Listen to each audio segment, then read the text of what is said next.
பண்டு விண்ணோர் குளம் வாழப் புறந்து பழனியில் ஓர் தண்டுடன் நின்று விளையாடும் மாண்புடை சற்குரவர் கண்டு தொழுது துதிபாடி நெஞ்சில் கருதும் உண்மை தொண்டு செய்வார்க்கு அவன் வேலும் மயிலும் துணை செய்யுமே. பழனி வண்ணச்சரபம் தண்டபாணி சுவாமிகளுடைய திருவருளை போற்றி மக்கள் தொலைக்காட்சியினுடைய புத்தம்புது காலை என்கிற நிகழ்ச்சியில் கந்தனும் கவசமும் என்கிற பகுதியில் முருகப்பெருமானை சிந்திக்கிற வாய்ப்பிற்காக நன்றிகளை சொல்லி உங்கள் அத்தனை பேருக்கும் இலக்கிய பித்தனின் அன்பார்ந்த வணக்கங்களையும் சொல்லி இன்றைக்கு நாம் கந்தர் அனுபூதியினுடைய 4வது பாடலை சிந்திக்க இருக்கிறோம். நம்முடைய அருணகிரிநாத பெருமகனார் எப்படி குடும்ப வாழ்க்கையில் கட்டுண்டு கிடக்கிறோம், அதிலிருந்து எப்படி மீள்வது என்பதை சிந்திக்கிற ஒரு பாடலை முருகப்பெருமானை பார்த்து பாடுவதாக இந்த பாடலை அமைத்திருக்கிறார். வளைபட்ட கை மாதோடு மக்கள் எனும் தலைபட்டு அழிய தகுமோ தகுமோ கிளைபட்டு எழுசூர் உரமும் கிரியும் தொலைபட்டு உருவத்தொடு வேலனே. அதாவது முருகப்பெருமான் எப்பேற்பட்டவன் என்றால், தன்னுடைய உறவினர்களை எல்லாம் அழித்துவிட்டு, தன்னுடைய பிள்ளைகள் முதற்கொண்டு தன்னுடைய சகோதரர்களை எல்லாம் இழந்துவிட்ட சூரபத்மன் ஒரு வெற்றியடைய வேண்டும், முருகப்பெருமானை வீழ்த்த வேண்டும் என்கிற நோக்கத்தோடு போருக்கு வருகிறான். அப்படிப்பட்ட சூரபத்மனையும் வீழ்த்தி அவன் கொண்டிருக்கிற ஆணவத்தையும் அழித்து,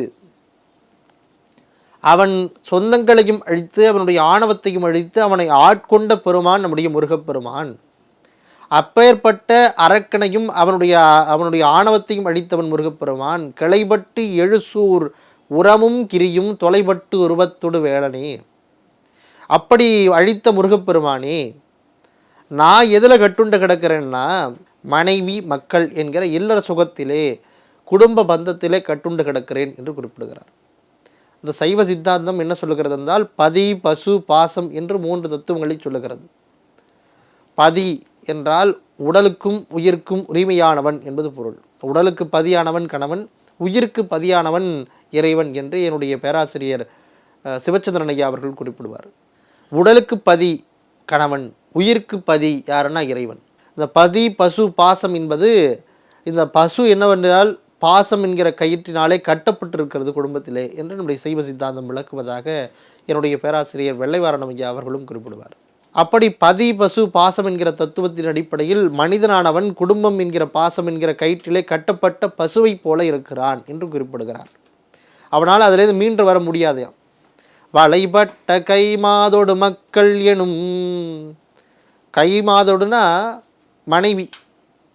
மனைவிட்ட கட்டுண்டு கிடக்கிறார்களாம், மக்களிடத்துல கட்டுண்டு கிடக்கிறார்கள். அவங்க யாரும் பூட்டு போடலை, கையில் பின்னலை மாட்டலை, கையில் வளையத்தை போடலை, ஆனால் ஏதோ கட்டப்பட்டிருக்கான். என்ன? பாசம் என்கிற கயிறு கட்டப்பட்டிருக்கிறது.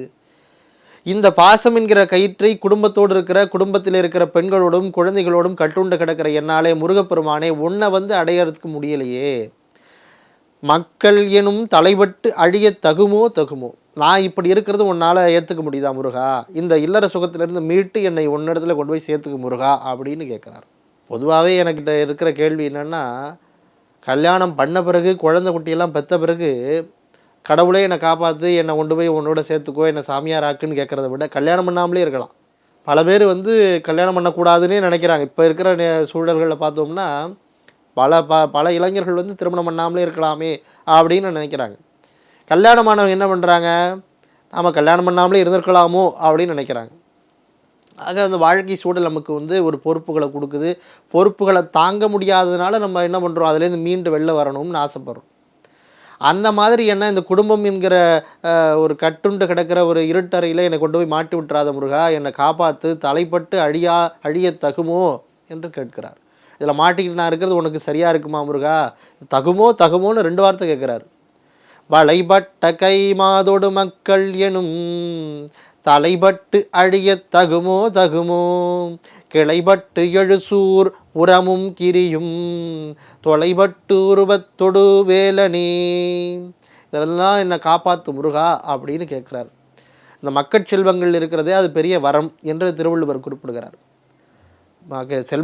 செல்வங்களிற்கெல்லாம் பெரிய செல்வம் எதுன்னா மக்கட் செல்வம் தான். குழல் இனிது யாழினிது என்பது அம்மக்கள் மழலை சொல் கேளாதவர். குழந்தை தான் உலகத்திலேயே பெரிய ஒன்று. ஆனால் அப்படிப்பட்ட குழந்தையும் மனைவியும் இருக்கிற வாழ்க்கை சூழலில் நான் மாட்டிக்கிட்டு கட்டுண்டு கிடக்கிறேனே, அதுலேருந்து என்னை மீட்டுட்டு போக முருகான்னு கேட்குறார் நம்முடைய அருணகிரிநாதர். அருணகிரிநாத பெருமகனார் மட்டுமல்ல, எத்தனையோ சமய பெரியவர்கள் அதை குறிப்பிட்டிருக்கிறார்கள். இல்லற சுகத்திலே மாட்டிக்கொண்டு நாம் எழுப்பணும்.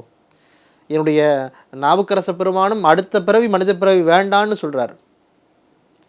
அடுத்த பிறவி எனக்கு மனித பிறவி வேண்டாம், இதோட என்னை முடிச்சுட்டு என்னை உன்னோட கூட்டிகிட்டு போ அப்படின்னு கேட்குறார்.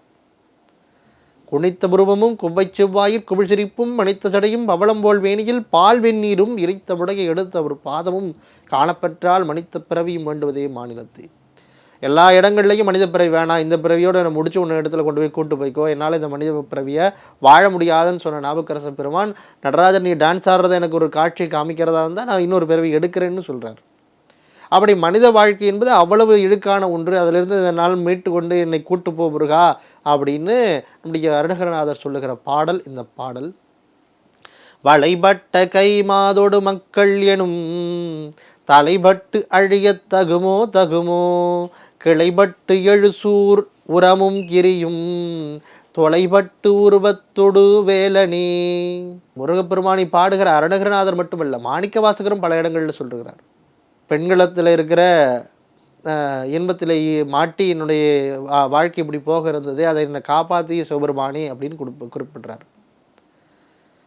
பெண்களத்தில் இருக்கிற வாழ்க்கை பெண்ணிடத்தில் என்னுடைய வாழ்க்கை போய் சேர்ந்துருக்குமே, நான் இல்லற சுகத்திலே எழுந்திருப்பேனே, அதுலேருந்து என்னை காப்பாற்றிய சிவபெருமானி அப்படின்னு குறிப்பிடுறார். அப்படிப்பட்ட ஒரு பாடலை இன்றைக்கு நாம் சிந்தித்திருக்கிறோம் என்று சொன்னால், அதை நம்முடைய வாழ்க்கைக்கு தந்த அருணகிரிநாத பெருமகனாரை போற்றி, கந்தவேலனுடைய திருப்புகழையும் போற்றி, நாம் அத்தனை பேருக்கும் ஆறிரு தடந்தோள் வாழ்க, அறுமுகம் வாழ்க, வெற்பை கூறுசை தரிவேல் வாழ்க, கொக்குடம் வாழ்க, செவ்வேளேறிய மங்கை வாழ்க, ஆனைதன் அணங்கு வாழ்க, மாறிலா வள்ளி வாழ்க, வாழ்க சீரடியாரெல்லாம் என்று சொல்லி உங்கள் அத்தனை பேருக்கும் என்னுடைய மனம் வழிமைகளினாலே நன்றிகளை கூறி விடைபெறுகிறேன். நன்றி, வணக்கம்.